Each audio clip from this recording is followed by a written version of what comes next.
ನಮಸ್ಕಾರ ಸ್ನೇಹಿತರೆ. ಮಳೆ ಮಳೆ ಮಳೆ ಮಾರ್ಚ್ 23ರಿಂದ 28ರವರೆಗೆ 10ಕ್ಕೂ ಅಧಿಕ ಜಿಲ್ಲೆಗಳಿಗೆ ಮಳೆಯ ಮುನ್ಸೂಚನೆಯನ್ನು ನೀಡಲಾಗಿದೆ ಸ್ನೇಹಿತರೆ. ಹೌದು, ಕರ್ನಾಟಕದಲ್ಲಿ ಬೇಸಿಗೆಯಲ್ಲಿ ಮಳೆಯ ಆರ್ಭಟ ಕಾಣುವಂತಾಗಿದೆ ಸ್ನೇಹಿತರೆ. ಇನ್ನು ಬಂಗಾಳ ಕೊಲ್ಲಿಯ ಆಂಧ್ರ ಪ್ರದೇಶ ಮತ್ತು ಕರಾವಳಿ ಸಮೀಪ ಹಾಗೂ ಉತ್ತರ ಭಾರತದ ವಿವಿಧ ಕಡೆಗಳಲ್ಲಿ ಮತ್ತು ಚಂಡಮಾರುತ ಪ್ರಸರಣದಂತಹ ವೈಫಲ್ಯಗಳು ಉಂಟಾಗಿವೆ ಸ್ನೇಹಿತರೆ. ಹಾಗಾದರೆ ಬನ್ನಿ, ಎಲ್ಲೆಲ್ಲಿ ಮಳೆಯಾಗಲಿದೆ ಎಂಬುದರ ಬಗ್ಗೆ ಸಂಪೂರ್ಣ ಮಾಹಿತಿ ತಿಳಿದುಕೊಳ್ಳಲು ತಪ್ಪದೆ ಈ ವಿಡಿಯೋವನ್ನು ಕೊನೆಯವರೆಗೂ ನೋಡಿ ಮತ್ತು ಈ ಚಾನಲನ್ನು ಸಬ್ಸ್ಕ್ರೈಬ್ ಮಾಡಿ ಹಾಗೂ ಪಕ್ಕದಲ್ಲೇ ಇರುವಂತಹ ಬೆಲ್ ಐಕಾನ್ ಪ್ರೆಸ್ ಮಾಡಿ ಸ್ನೇಹಿತರ. ನಾವು ಕೊಡುವಂತಹ ನೋಟಿಫಿಕೇಶನನ್ನು ದಿನಾಲೂ ತಪ್ಪದೇ ನೋಡಿ ಸ್ನೇಹಿತರ.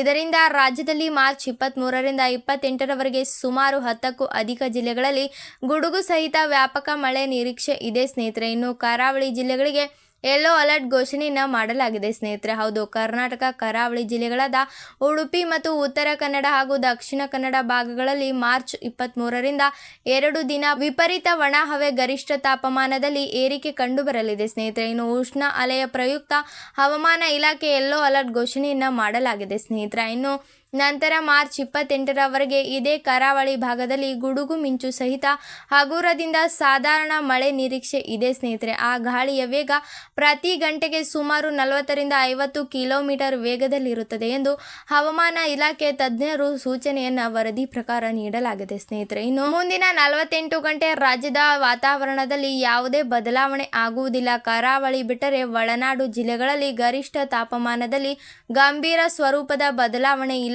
ಎನ್ನಲಾಗಿದೆ ಸ್ನೇಹಿತರೆ. ಮಾರ್ಚ್ 23ರಿಂದ ಮತ್ತೆ ಪೂರ್ವ ಮುಂಗಾರು ಮಳೆ ಸುರಿಯುವ ಮಾರುತಗಳ ಸಕ್ರಿಯವಾಗಲಿದೆ. ಇದರಿಂದ ಒಳನಾಡು ಜಿಲ್ಲೆಗಳಾದ ಬೆಳಗಾವಿ ಮತ್ತು ಬೀದರ್, ಗದಗ, ಹಾವೇರಿ, ಕಲಬುರಗಿ, ಕೋಲಾರ, ರಾಯಚೂರು, ಬಳ್ಳಾರಿ ಮತ್ತು ಹಾಸನ, ಕೊಡಗು, ಮೈಸೂರು, ಚಿಕ್ಕಮಗಳೂರು, ಶಿವಮೊಗ್ಗ ಜಿಲ್ಲೆಗಳಲ್ಲಿ 3 ದಿನ ನಿರಂತರವಾಗಿ ಅಲ್ಲಲ್ಲಿ ಮಳೆಯ ಮುನ್ಸೂಚನೆಯನ್ನು ನೀಡಲಾಗಿದೆ ಸ್ನೇಹಿತರೆ. ಇನ್ನು ಒಂದೊಂದು ದಿನ ಗುಡುಗು ಸಹಿತ ವ್ಯಾಪಕ ಮಳೆಯಾಗುವ ಸಂಭವವಿದೆ ಎಂದು ತಿಳಿದು ಬಂದಿದೆ ಸ್ನೇಹಿತರೆ. ಇನ್ನು ಚಾಮರಾಜನಗರ, ಮಂಡ್ಯ, ಕೊಪ್ಪಳ, ಬೆಂಗಳೂರು ನಗರ, ಬೆಂಗಳೂರು ಗ್ರಾಮಾಂತರ, ವಿಜಯಪುರ ಸೇರಿ ಕೆಲವು ಜಿಲ್ಲೆಗಳಲ್ಲಿ ಅಲ್ಲಲ್ಲಿ ಚದುರದಂತೆ ಹಗುರದಿಂದ ಸಾಧಾರಣ ಮಳೆಯಾಗಬಹುದು. ಉಳಿದಂತೆ ರಾಜ್ಯದ ಎಲ್ಲ ಕಡೆಗಳಲ್ಲಿ ಶುಷ್ಕ ವಾತಾವರಣ ಕಂಡು ಬರಲಿದೆ ಎಂದು ವಾರದ ಮಳೆಯಿಂದಾಗಿ ತಗ್ಗಿದ ಗರಿಷ್ಠ ತಾಪಮಾನದಲ್ಲಿ ಮತ್ತೆ ಏರಿಕೆಯಾಗುವ ಸಾಧ್ಯತೆ ಇದೆ ಎಂದು ರಾಜಧಾನಿ ಬೆಂಗಳೂರಿನಲ್ಲಿ ಸದ್ಯಕ್ಕೆ ಮಳೆ ಮುನ್ಸೂಚನೆ ಇಲ್ಲ ಮತ್ತು ಕೆಲವೆಡೆ ಜಿಲ್ಲೆಗಳಲ್ಲಿ ಮೋಡ ಕವಿದ ವಾತಾವರಣ ಕಂಡು ಬಂದಿದೆ ಸ್ನೇಹಿತರೆ. ಮುಂದಿನ 2 ದಿನ